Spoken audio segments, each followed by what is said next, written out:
चलिए देखिए, हम लोग आज सीखेंगे संख्याओं को संक्षिप्त रूप में लिखना। क्या सीखेंगे? संख्याओं को संक्षिप्त रूप में लिखना। संक्षिप्त मतलब छोटे रूप में, ठीक है।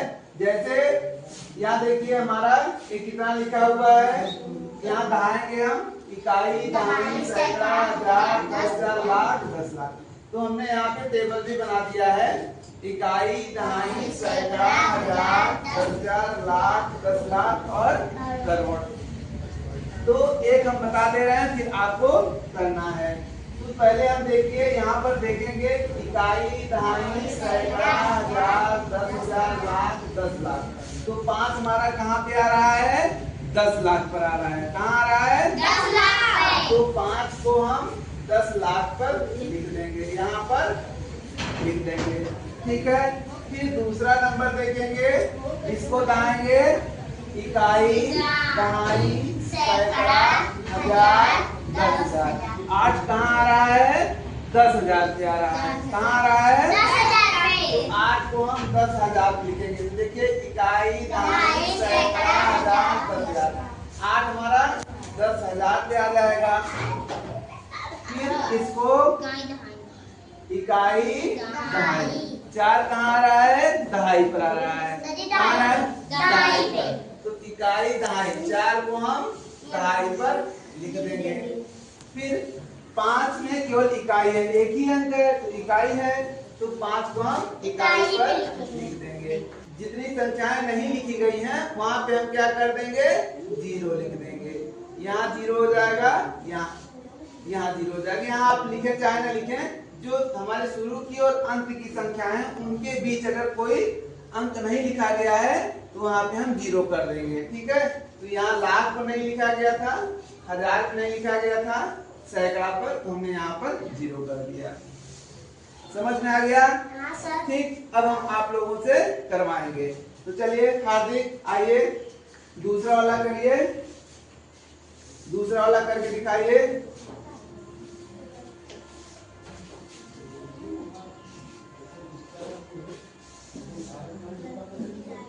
बोलते भी जाइए।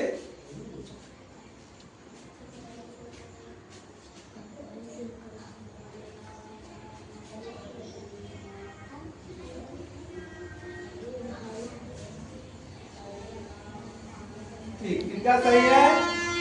इन्होंने लिखा 9,93,451 है, ठीक है ना? इन्होंने सही लिखा है, इनके लिए ताली बजा दीजिए।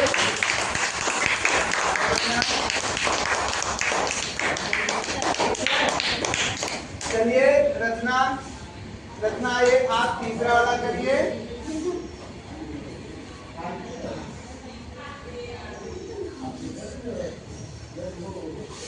तीसरा वाला, हाँ।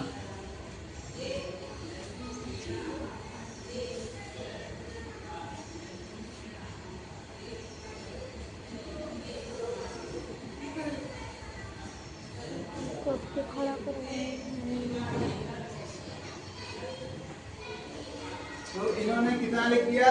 6,553,000, 6,553,000, ठीक है। चलिए हनी, आइए आप इसको करिए चौथा। गोड़ तो गिराया जा रहा है।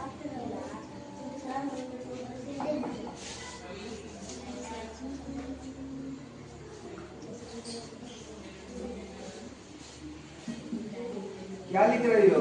चौथे में क्या है? 8,000 लिखा है ना? यहाँ देखिए, इसमें इकाई, दहाई, सैकड़ा, हजार, हजार तो क्या है? ये क्या है? 8 है ना? तो 1000 पर आप 8 लिखिए, ठीक। फिर दहाई पर कितना लिखोगी? दहाई पर 4, ठीक, और इकाई पर 5, यहाँ 0, तो ये हो गया 8,045। तो इस तरह से संख्याओं को हम लोग संक्षिप्त रूप में लिखते हैं। सबके समझ में आ गया? चलिए वेरी गुड। संख्याओं की तुलना हम देखेंगे कि संख्याओं को तुलना करेंगे, यानी कैसे पता करेंगे कोई संख्या छोटी है कि बड़ी है, ठीक है। यानी छोटी, बड़ी और बराबर आज हम इनके बारे में सीखेंगे। तो पहले हम लोग इनके चिन्ह को सीख लेते हैं। इसमें 3 चिन्ह यूज किए जाते हैं, ठीक है। ये हमारा पहला चिन्ह है, इसको हम दूसरा नंबर दे देते हैं, इसको तीसरा नंबर दे देते हैं। तो पहले हम पता करते हैं कि इसको कहां कैसे यूज करेंगे। जैसे देखिए, इधर मुंह खुला रहेगा, ठीक है।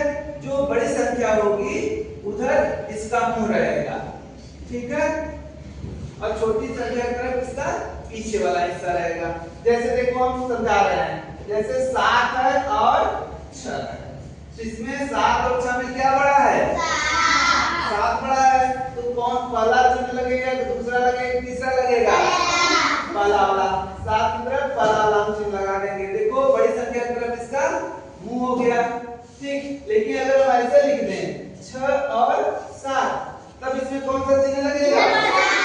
दूसरा वाला लग जाएगा, ठीक है। यहाँ पर बड़े वाली संख्या की तरफ इसका मुंह हो जाएगा।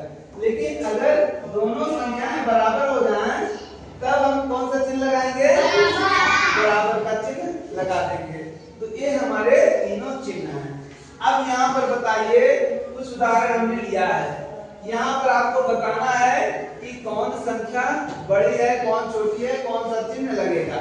जैसे यहाँ देखिए, इसको सीख लीजिए। सबसे पहले हम क्या करेंगे, देखेंगे कि जो संख्याएं हैं हमारी, उनमें सभी अंक बराबर हैं कि नहीं है। जैसे देखिए 1 2 3 4 5, 5 अंक इसमें भी है, 1 2 3 4 5 इसमें भी है, ठीक। जब ये अंक बराबर रहे तब हम लास्ट वाली संख्या को मिलाएंगे।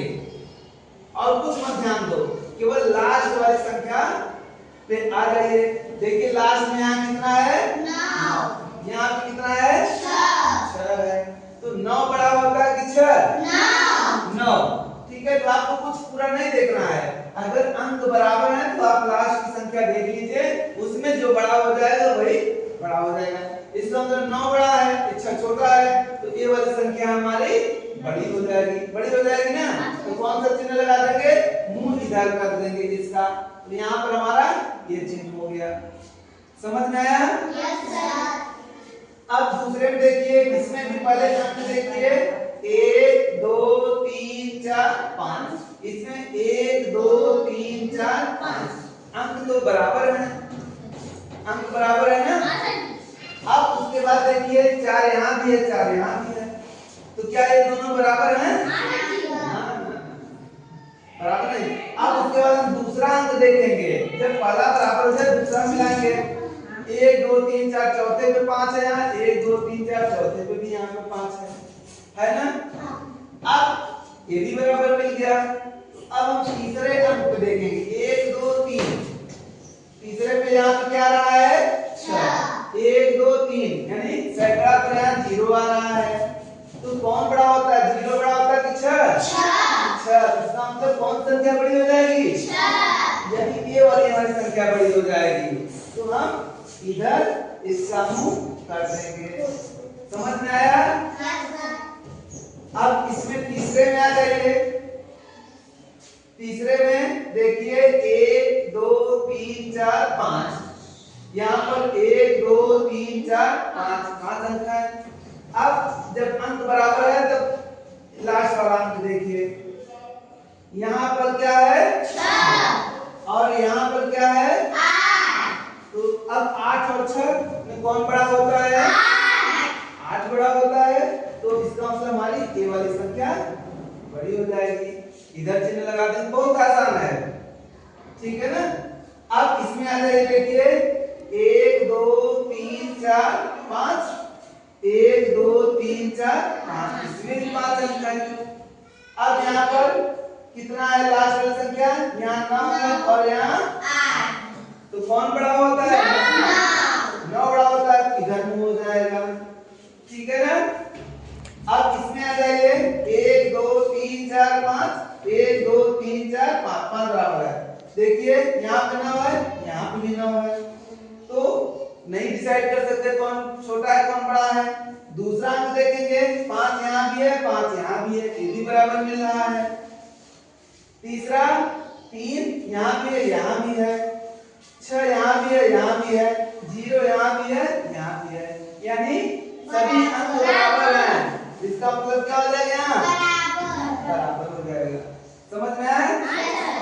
तो समझ में आ गई संख्याओं की तुलना सबको? चलिए बहुत अच्छा, एक बार जोरदार ताली बजाइए।